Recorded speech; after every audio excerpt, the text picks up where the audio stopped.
Okey, Assalamualaikum warahmatullahi wabarakatuh. Hari ini Aiman ada seorang tetamu jemputan yang Aiman jemput untuk sesi sembang santai dengan Aiman sekarang ni.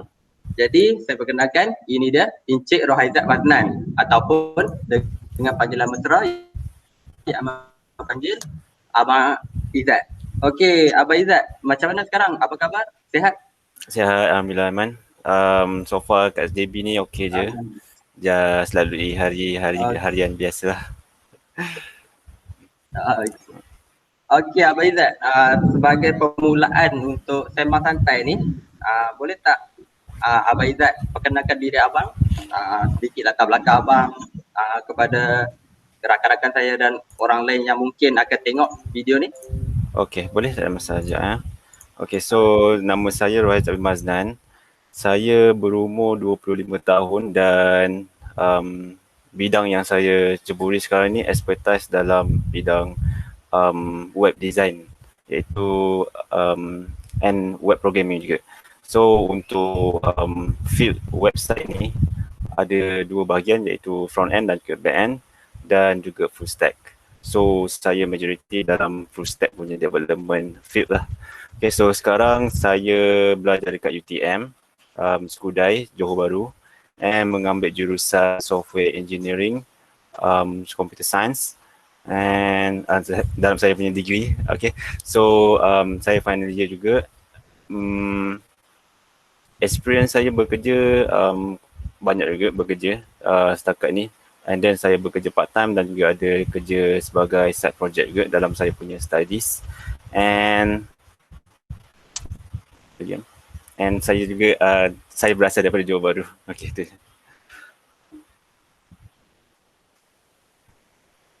Okey, untuk latar belakang Abang Izzat lah. Okey, jadi abang memang major dalam web programming dengan web design. Jadi macam Aiman nak tanya, sebab apa abang pilih bidang tu? Boleh ceritakan sikit tak dekat Aiman?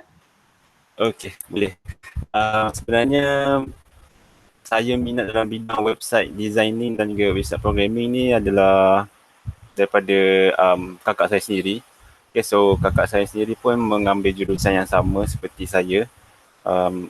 Ikut kata macam saya mengikut jejak langkah kakak saya lah. Kakak saya mengambil software engineering and then saya pun ambil software engineering juga.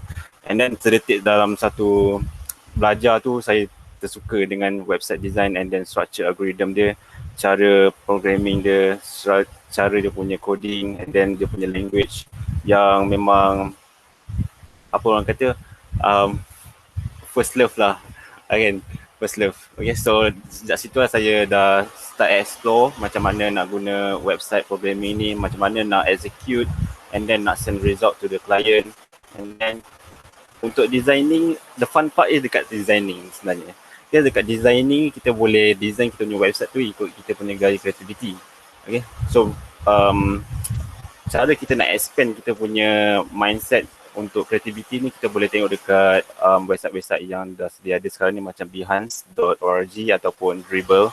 Okay, kat situ lah saya punya reference pada peringkat awal untuk saya belajar macam mana design untuk UI, iaitu UI dan juga UX. Okay, so start daripada tahun 2016 kalau saya tak silap, masa saya zaman diploma lagi. So ada satu subjek tu yang memang menekankan untuk membuat satu laman web, iaitu website, and then saya kena implement lah saya punya knowledge tu dalam saya punya final year project. So kat situ saya banyak menceburi macam cuba try and error. Sebenarnya memang bidang programming ni, bidang design, just cuba and try the best you can. Okay, so you can expose to the world how you can design your creativity and you showcase your product to the others. Okay. Itu je. Okey, ini CV Abang Izzat sendiri ya? Ya, yang ni saya punya CV, kira macam past experience saya. So sebenarnya yang ni adalah untuk saya bagi talk kat orang masa yang lepas tu.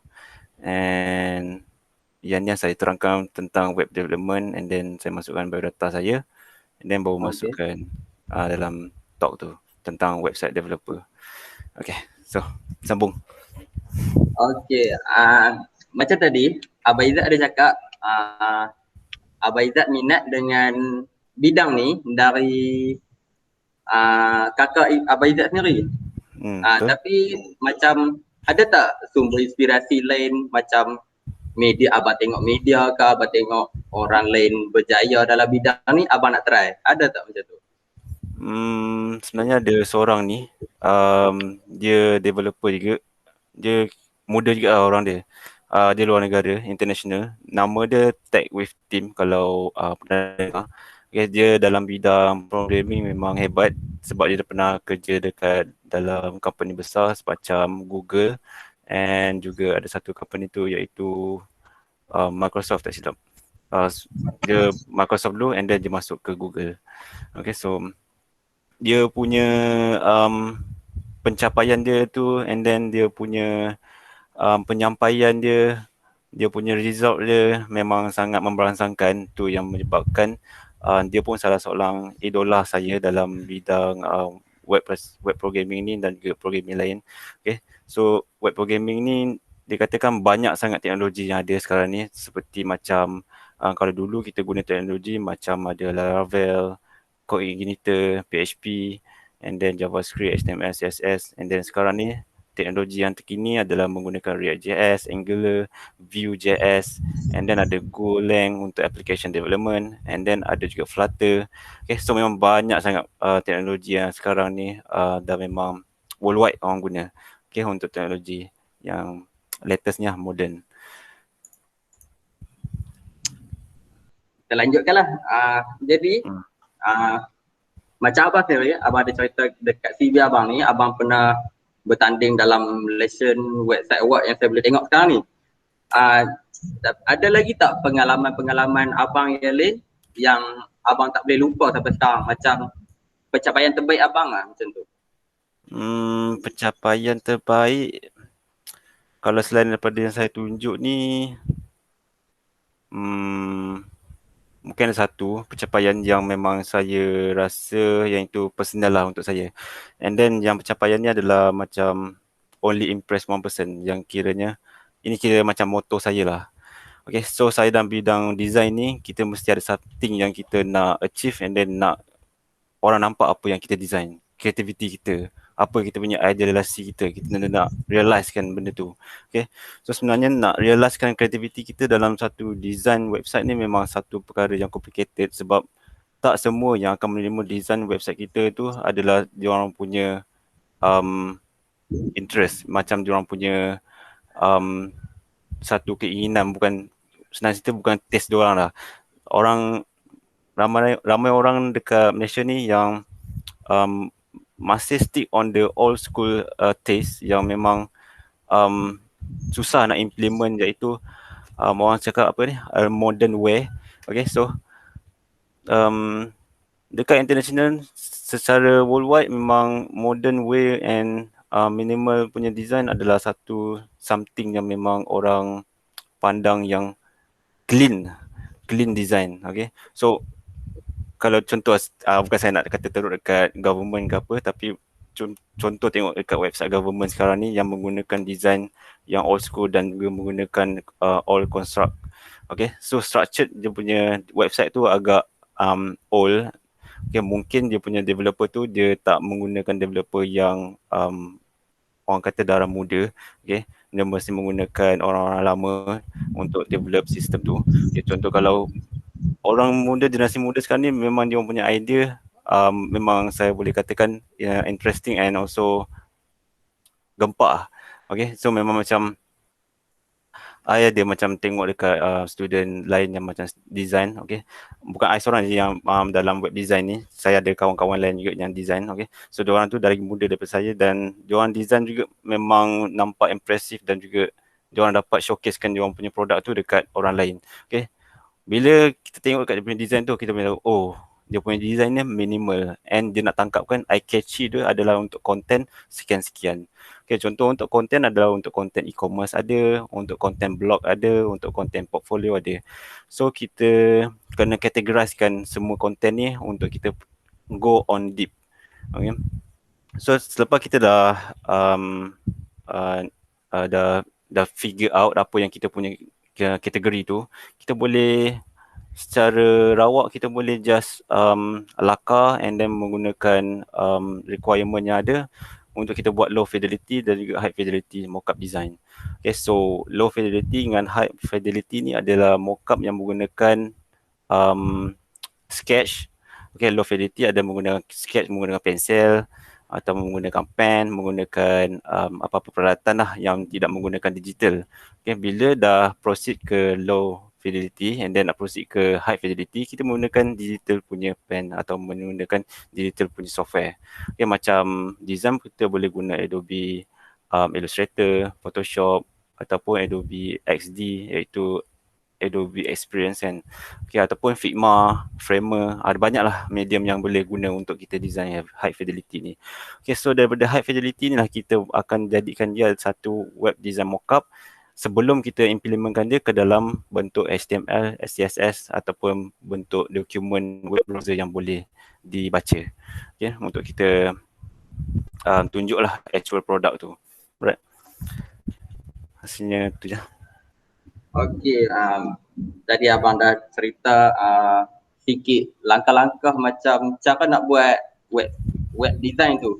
Jadi bagi abang sendiri, apa software yang selalu abang guna yang macam nak memudahkan kerja, mencepatkan kerja web designing tu? Okay, so untuk memudahkan saya buat kerja web designing ni, saya menggunakan actually dua software iaitu Adobe XD ataupun Adobe Illustrator. Okay, so technically memang dua software ni ada saya menggunakan iaitu Adobe Illustrator adalah untuk saya buat vector art kat situ untuk saya design macam icon ataupun logo kan, and then saya convertkan dia ke dalam bentuk SVG and then masukkan ke dalam Adobe XD. So dekat Adobe XD lah saya punya produk, actual produk untuk website design sebelum saya implementkan dia ke dalam bentuk coding. Okay, so bentuk coding ni adalah bentuk HTML, CSS dan juga JavaScript untuk jadikan dia sebuah laman web yang hidup lah dekat dalam web browser. Selain daripada tu ada juga software lain macam Figma. Okay, so Figma ni saya guna juga tapi mengikut kepada keperluan tim. Okay, sebab saya pernah kerja dekat company yang menggunakan Figma and then memang ada team collaboration yang perlu di implement dalam Figma tu untuk kita collaborate lah sama-sama dengan designer and then implement design tu dalam Figma tu. So semua design yang kita design dalam Figma tu akan dimonitor oleh orang higher level. Okay, contoh macam supervisor untuk designer department. Okay, so dia akan monitor kat situ. So membuatkan kerja lagi mudah. Adobe XD pun ada untuk monitor juga tapi tak semualah ada Adobe XD yang paid versionnya. Alright. So tu je lah untuk software. Okey, untuk macam bagi Aiman sendiri yang baru nak start belajar pasal web designing ataupun untuk kawan-kawan Aiman sendiri yang baru nak start web designing ni, bagi pendapat abang sendiri kan, abang rasa bahasa web ataupun bahasa coding ni susah tak macam untuk newbie nak belajar untuk bahasa web ataupun bahasa coding? Okay. Soalan ni memang dah biasa orang tanya dekat dalam saya punya session juga. Okay, so soalan ni memang majoriti orang yang tak ada fundamental untuk programming akan menampak yang programming ni memang susah. Memang macam, macam tak ada masa depan lah. Tengok coding, tengok sikit kelas model dah macam blank, dah blur. Okay, so sebenarnya untuk web design dan juga web programming adalah dua benda berbeza sebenarnya. Okay, so web programming adalah web developer. Okay, so dia akan handle bahagian data-data belakang website. Contoh, kita boleh nampak kalau dekat website tu ada contact form and then contact form tu akan function untuk pergi ke email untuk send data yang anda tulis message dalam tu kan. Okay, yang tu adalah kerja bahagian back-end iaitu web developer. Okay, untuk web designing, kita hanya handle designing the website on the front page. Okay, apa yang anda nampak sekarang dekat website, contoh Facebook, anda nampak macam login page kan, itu adalah bahagian web design. So dia tak akan usik bahagian functionality, bahagian sending data, bahagian retrieving data, semua tu tak akan usik. Dia just make a base for the application untuk kita masukkan functionality dalamnya. Okay, so memang peringkat awal kalau nak faham memang mengikutkan step. Ada step-step je untuk kita belajar web programming. Kita tak boleh masuk terus ke bahagian yang paling complicated. Okay, so kita kena bahagian yang paling awal sekali, yang paling beginner. Orang kata baby phase. Okay, so yang phase awal ni kita boleh gunakan web design. Okay, menggunakan, kita lakar dulu kat kita punya kertas, kita lukis dulu apa idea kita. Kita punya idea ni boleh implement tak dengan masa sekarang ni. Okay, contoh sekarang ni kita mengikut trend. Okay, macam trend, ada trend website yang menggunakan glass concept, ada menggunakan water concept. Okay, so ada menggunakan animation concept. So semua ni adalah berperingkat. Contoh kalau nak belajar animation punya konsep, kita boleh belajar slow-slow, and then kita boleh belajar daripada YouTube ataupun tutorial ataupun Udemy sikit. So Udemy tu memang providing course untuk kita belajar, and then dia memang memang compact lah dia punya course kat dalam tu. Okay, so kita boleh belajar di situ. Kalau ada course tu sampai 24 jam, 27 jam, kita boleh je ikut dia punya step by step. Janji kita dapat dia punya result tu, and macam mana kita nak tulis sebenarnya flow tu. Itu je yang penting. Sebenarnya coding ni kalau kita tak tahu apa, kita tak tahu nak start dari mana sebenarnya kan. So macam saya jugalah peringkat awal, saya macam wah, programming ni macam pening lah. Saya tengok HTML, padahal HTML ni bukan satu bahasa programming, iaitu macam programming back-end functionality kan. Yang ni HTML ni adalah macam dokumen basic je untuk web browser.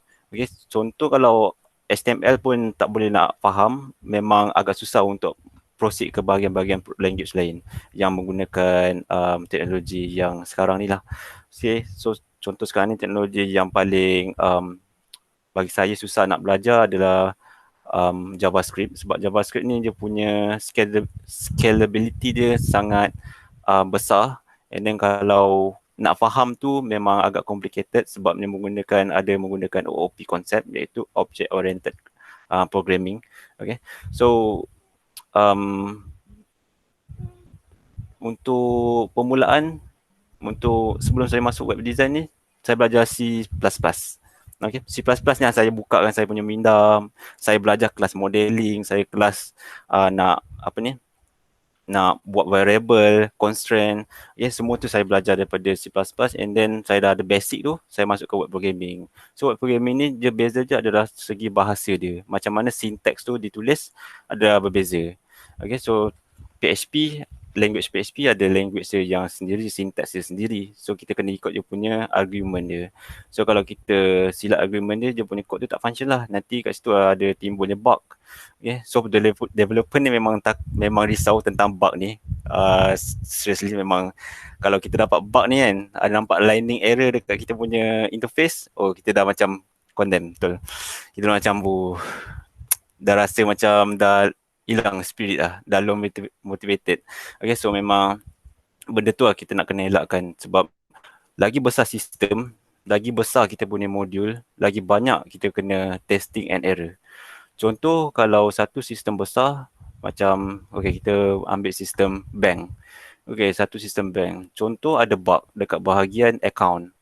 Kita dah masukkan duit, lepas tu duit tu tak masuk lagi dalam bank, dia punya digit tu masih sama lagi. Okay, tapi duit kita dah bagi kat bank kan, tapi kita nak trace error tu kat mana. So situ bug tu yang susah kita nak nak cari. Okay, so benda ni memang ada je punya step by step and requirement untuk engineering je lah, software engineering and architecture dia. So benda ni lah yang student-student yang dalam major of software engineering akan configure and figure out macam mana nak dapatkan bug tu and then fix it. Lepas dah fix, semua masalah selesai, sistem dah operate normally. Okay, so lepas dah belajar buat programming peringkat awal tu, kita masuk ke intermediate, lepas intermediate ke advance.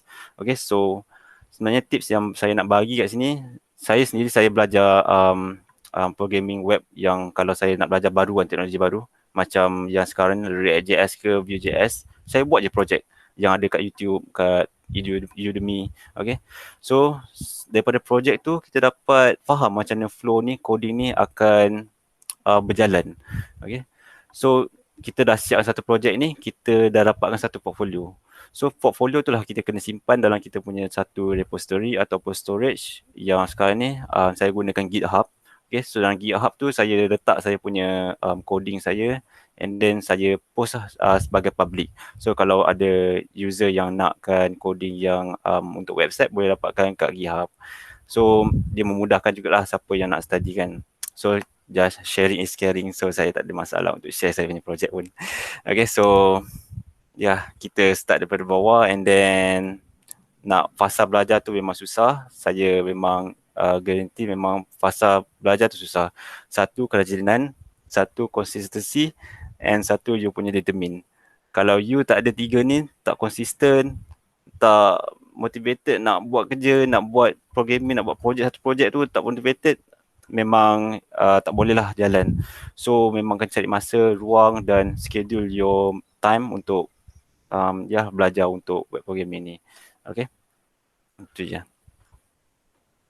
Okay, Aiman nak bagi satu soalan cepu mas sikit lah sekarang ni. Okay. Macam abang sekarang kan, abang dalam bidang web programming ni. Okay, contohlah kalau abang sekarang bukan dalam bidang web programming ni, apa yang abang boleh masuk lagi? Bidang apa selain bidang web programming ni yang abang minat, yang mungkin abang akan sertai kalau bukan web programming ni? Okay, selain pada web programming ni, saya juga sukakan dekat bahagian multimedia. Okay, untuk buat video, animation, kan, something menggunakan Adobe Premiere Pro ataupun Adobe After Effects. Okay, so dulu memang saya kecil-kecil memang suka main dekat video editing ni. Memang seronok lah, memang fun. Okay, dulu guna video editing apa lah, lupa lah.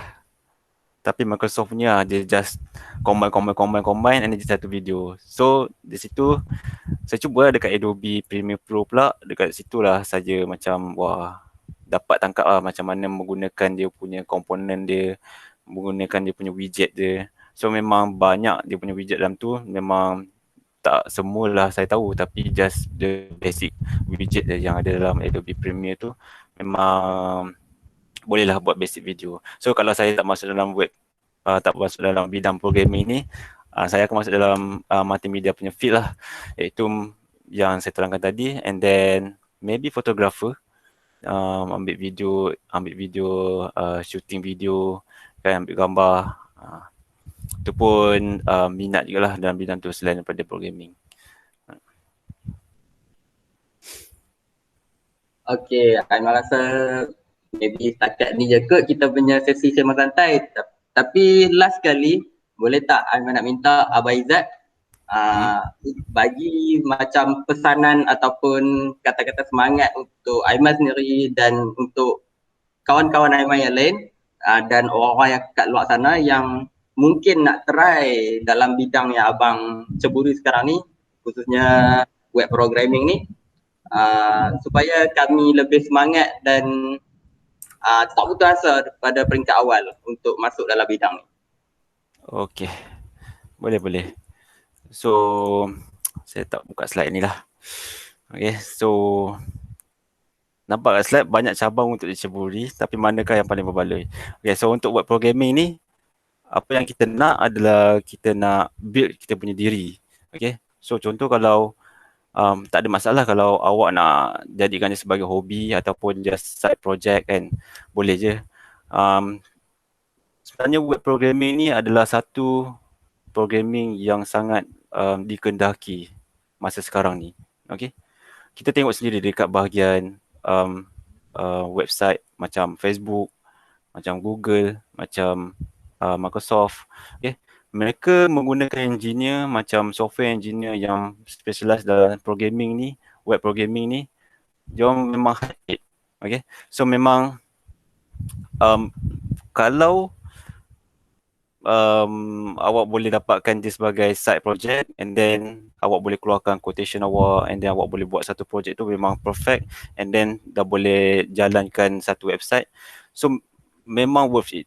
Okay. So saya sendiri dah bangunkan lebih 20 laman web. Okay. So daripada 2017 sampai sekarang ni saya dah bangunkan macam-macam laman web lah, e-commerce, blog, education, and then corporate. Okay. So semua ni memang banyak experience saya dapat. Okay. So kalau untuk anda semua yang nak belajar untuk web programming ni, memang peluang sangat besar. Okay.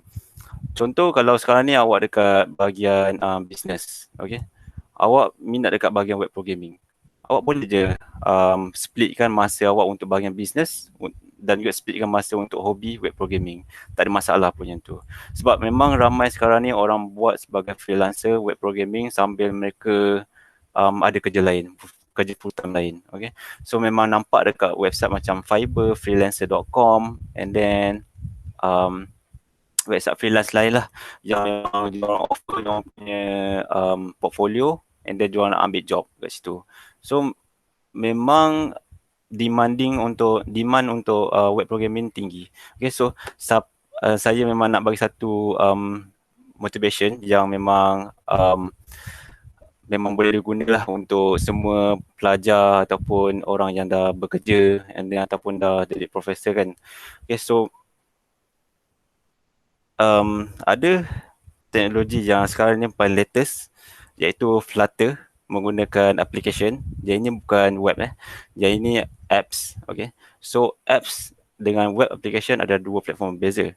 Okay, tapi web programming dengan app programming adalah macam dua platform yang berbayar yang sangat berbeza. Contoh kita boleh buat margin dalam application ni adalah kita boleh bayar per year 100,000.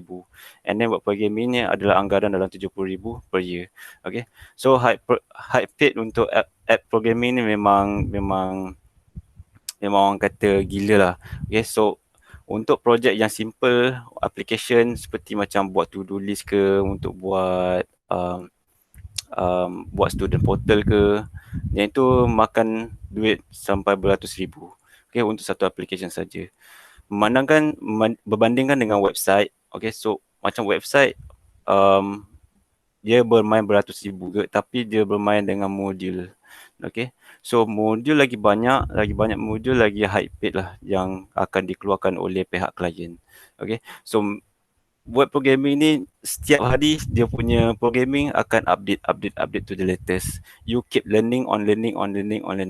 Okay, but you need to remind to yourself, you just need to impress one person in your life for your creativity and showcase your product to your audience. Okay, so what this means is the only impress one person is personally for my motto. Okay, so dalam 2017 time tu saya tak ada siapa saya nak impress saya punya web design.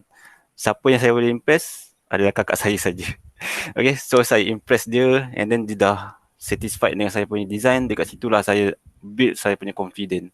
Okay, saya dah build confidence, saya dah boleh showcasekan, saya masukkan saya punya design tu dalam laman web yang menyediakan ruang untuk upload portfolio macam Behance ataupun Dribbble. Okay, so dua portal ni memang internationally used by other people like designers, developers, programmers. Memang dia akan showcase kat situ untuk dia orang punya nak dapatkan identity lah dekat dalam website tu.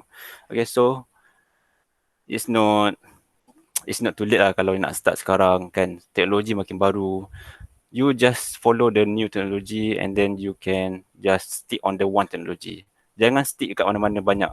Jangan stick kat banyak sangat. Macam React.js, Vue, Angular. You nak pergi ke PHP. You nak pergi ke Laravel. You nak pergi ke apps. Okay, contoh kan. So, tu dah banyak sangat teknologi. Dia dah macam widen your scopes. Okay, you need to just mastery one language and one language untuk front end, one language untuk back end, and then you are fine. Okay, you tak perlu nak belajar semua ni. Okay, sebenarnya dia punya functionality untuk semua teknologi ni adalah sama, cuma berbeza je adalah kaedahnya. Okay, So how you manage the coding, how you manage your structure, how you manage your algorithm, semuanya sama je sebenarnya. Dia just bezanya penulisan syntax je. Macam mana you nak tulis variable dia. Okay. So basically just use one language and then you can impress one person and then you are good to go. Yeah, that's all from me. Okey, memang sangat bermakna kata-kata abang tadi tu. Saya pun dah rasa semangat nak start belajar dalam web programming ni. Okey, jadi Aiman rasa setakat ni je kita punya sembang santai ni. Saya nak ucapkan terima kasih sebab Abang Izzat sudi temani Aiman sekarang, bagi banyak motivasi dekat Aiman sendiri. Dan mungkin video ni Aiman akan kongsikan dekat kawan-kawan Aiman supaya mereka pun akan motivasi macam Aiman sekarang. Okey, jadi terima kasih Abang Izzat. Okay. Assalamualaikum. Sama-sama. Waalaikumsalam.